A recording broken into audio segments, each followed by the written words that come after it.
Hello students, in the series of lectures in the subject VLSI design,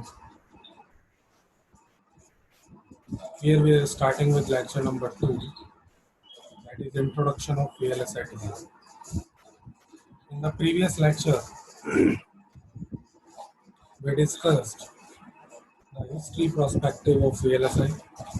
In this lecture, we will understand the basics of VLSI design. Now the first term comes here is design methodology. So what is VLSI design? VLSI design is basically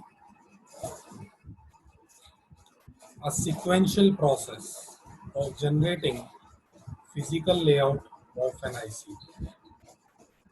Okay. So VLSI design is a sequential process of generating the physical layout of an IC. Okay. This VLSI design process can be automated by using some set of softwares that are called electronic design automation or CAD tools. Okay. What is done in VLSI design is that the designer first get an idea of new system, okay, that is translated in the form of IC chip with the help of VLSI design flow. So VLSI design flow is the central processing unit in terms of getting IC from the scratch. Okay, so automated tools which are used are basically for synthesis, simulation, design, testing, and verification. Okay, so there are two types of VLSI design styles. These are top-down approach and bottom-up approach. Okay, so this is very basic VLSI design methodology. Now, there are basically three design domains in terms of VLSI design. So these three design domains are behavioral domain, structural domain, and physical domain. Okay. A chart basically elaborates these three domains, that is called a Y chart. Okay. This chart is known as Y chart. Okay. So what is done in behavioral domain? In behavioral domain, a circuit is fully described by its behavior, okay, without describing any physical implementation or structure. Okay. In structural domains, a circuit is described by its components and their interconnections. Okay. And physical domains basically deals with the actual geometry of circuit and describes the shape, size, and location of its components. Okay. So these are the three domains in VLSI.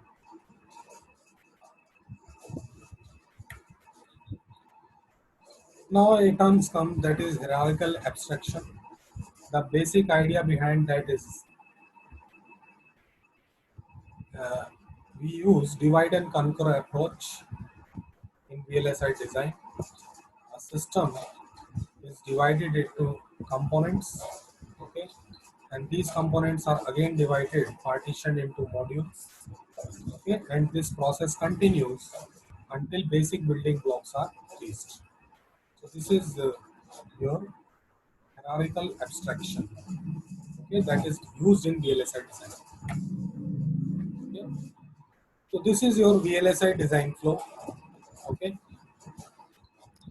So this is the basically A to Z format, means from an idea of designing a circuit to actual physical IC. This process is followed. This is known as VLSI design flow. So it all starts with the system specification. Okay, system specification. What are the required dimensions of targeted IC? What are the operations that IC is to be performed? What is the power requirement of IC? What is the output power and all that? Okay. Based on this, functional architecture is designed functional design is obtained. Okay. After the design is obtained, functional verification is done on the design. If the verification succeeds, then it goes to logic design. If it fails, then there is a iterative process. Means again the functional design is checked and again it is verified. Okay, so if the functional design is correct, if the functional design is correct, then we go to logic design. Okay, so logic design deals with the designing logic of the specification, logic from the functional design. Okay, after designing logic, logic verification is done. Again, a iterative process is completed until the verification is completed. If the verification is completed, then we have circuit design. Circuit design is basically placing of transistors, okay, in place of logic gates. Okay. Once the circuit design is completed, circuit verification is done. Okay. Again, it is a iterative process. Once the circuit verification is done, then it comes to physical design. The physical design basically deals with actual geometry of IC, okay, where the modules are being placed, okay, in the precise described location where these modules will be placed. These all dimensions and physical aspects of IC are done in physical design. Then it's uh, physical verification. Physical verification is done on IC, and a floor plan is created. After this floor plan is created, then here comes the last step, that is known as fabrication and testing. So fabrication is done at the last. Okay, so all these terms, all these steps can be done by using automated tools. Okay.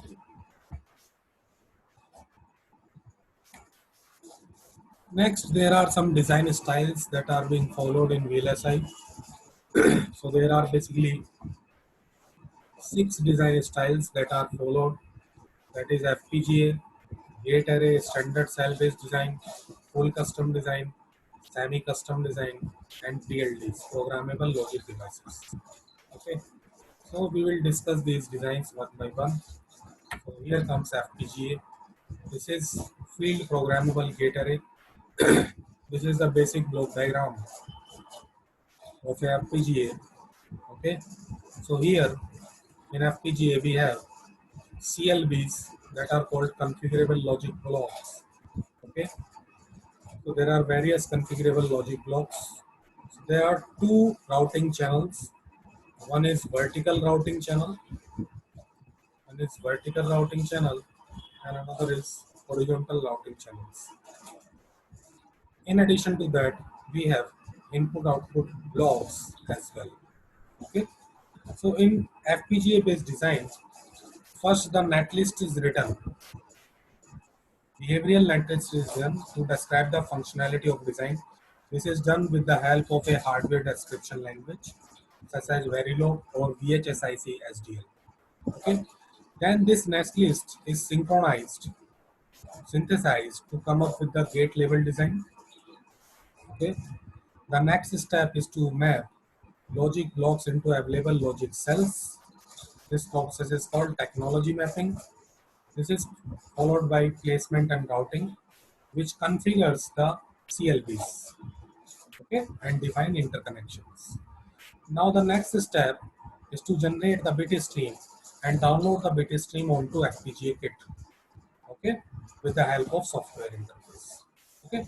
Now after doing this, the FPGA kit will function same as the desired functionality of the design. Okay. Next is gate array design. Gate array design, in gate array style, transistors are fabricated on silicon wafers, but interconnections are not fabricated. Interconnections are made using a metal mask layers. Okay, so there are basically three types of gate array design that we use. First one is channeled, another one is channeled, channelless, and third one is structured. So what is channeled gate array design? In channel gate array design, we have an array of transistors here. Okay, and in between these arrays, we have channels. Yes. Okay. So these connections are made between the transistors. Okay. Arrays, in particular, arrays connections are made. Okay. Now next comes channelless. In channelless, there is no channel. Okay. So these transistors are connected like this. Okay, and interconnections are made in between these lines. Next is structured gate array design. The structured gate array design can use both channeled or channelless gate array design. Okay, the only difference it has is it has its own custom blocks. Okay. Next is standard cell-based design. So in standard cell-based design refers to the class of ICs which use pre-designed, pre-tested, and pre-characterized standard cells. So these standard cells includes logic gates, some mega cells, full adder, decoder, etc. Some sequential elements as well. Okay. In addition to these standard cells, we have some fixed blocks as well. Okay. Another input-output buffers or input-output cells are also there. Okay. So all these standard cells that are here are designed, tested, and characterized and put in a database called standard cell library. So standard cell library is used in a standard cell-based design. Next comes semi-custom design. So in the style of this design, almost all the basic building blocks are used from the standard cell library that we discussed earlier, standard cell-based design. But only few cells are designed from the beginning, which are not available in standard cell library. Okay, so this approach is faster compared to the full custom style, but slower than a standard cell-based design. Next comes the PLDs, programmable logic device. So PLDs are standard products which can be programmed to obtain the desired functionality that is required for a specific application. Okay, so programming can be done either by manufacturer or by the end user. If the programming is done by end user only, then it is known as mass programmable logic devices, MPLDs. Okay, so the PLDs which are programmed by end users are called FPLDs, field programmable logic devices.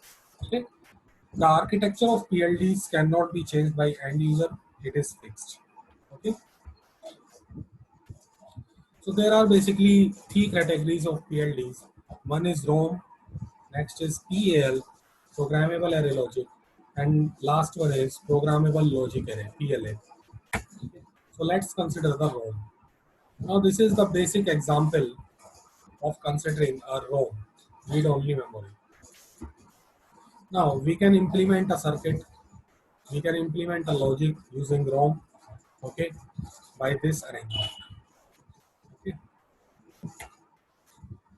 So depending upon the number of inputs, we can increase this decoder size, okay, and after that we will get the functionality, whatever is required. This is your programmable array logic. So this is in programmable array logic, we have a programmable AND array followed by fixed OR array. So programmable AND array, in programmable AND array, we can make or remove connections. Okay, so we can burn fuses in programmable array logic. But in fixed OR array, uh, these interconnections are basically fixed. Okay. In PLAs, the basic difference between PAL and PLA is that in PLA, both AND array and OR array are programmable. Okay, so here are the examples. So suppose we want to implement Boolean function using programmable ROM. So this is the structure of a PROM. So here are three inputs. So that's why we are using 3 to 8 decoder. So X, Y, Z are three inputs. These are the 8 outputs that we are coming. So lines are drawn here. What are the outputs here? That is A and B are the outputs. So A and B are the outputs here. So what we are getting in A is 5, 6, 7. So 5, 6, 7, these interconnections are owned by applying some voltage across them. And in case of B, these connections are applied and we get, this is OR bit, it includes the output like this. M3 plus M5 plus M6 plus M7. This is M5 plus M6 plus M7. So this is your ROM implementation. Now, with the help of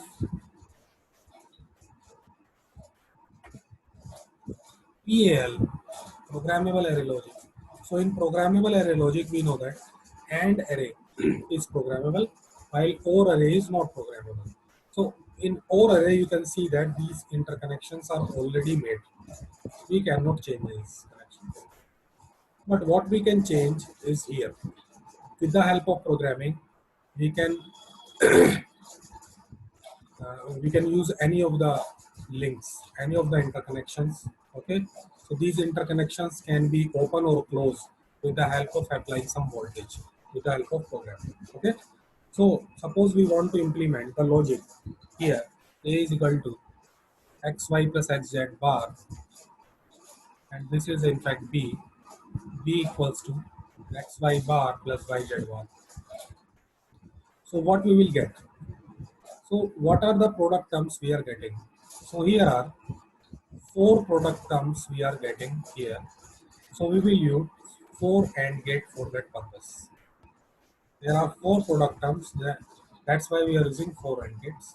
So the output of first AND gate, you can easily see that the output of first AND gate is XY. The output of second AND gate is X Z bar. Okay, this is X and Z prime. The output of third AND gate is XY bar. This is XY bar. And the output of last AND gate is Y Z bar. This is Y Z. Okay. So what is the logic output in XY plus XZ bar? This is XY. This is XZ bar. This will go into OR gate and we will get the output as desired. Okay. In case of B, we will get this output XY bar plus YZ bar. This is your answer. So this is very simple approach. This is the implementation of a Boolean logic using PAL, programmable array logic. In case of programmable logic arrays, so in programmable logic array, AND array and OR array both are programmable. So these interconnections we can change by using programming.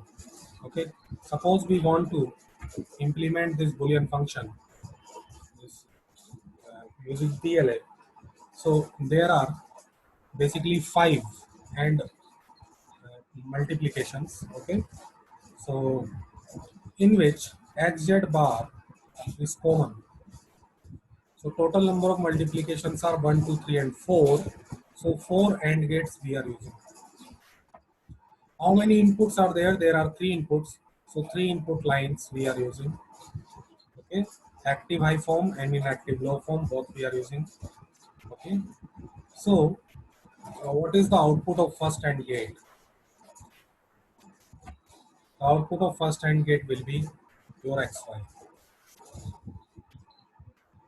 Okay, the output of second gate will be X and Z bar.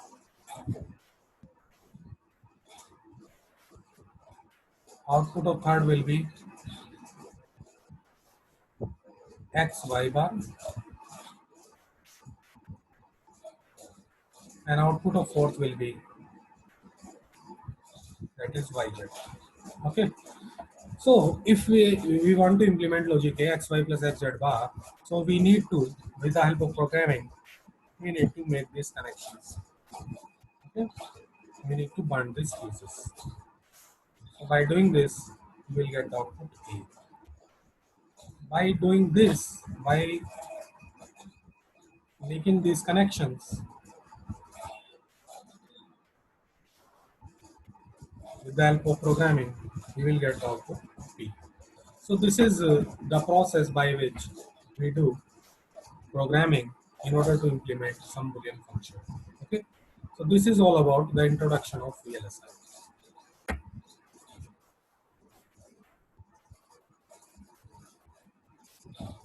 Thank you.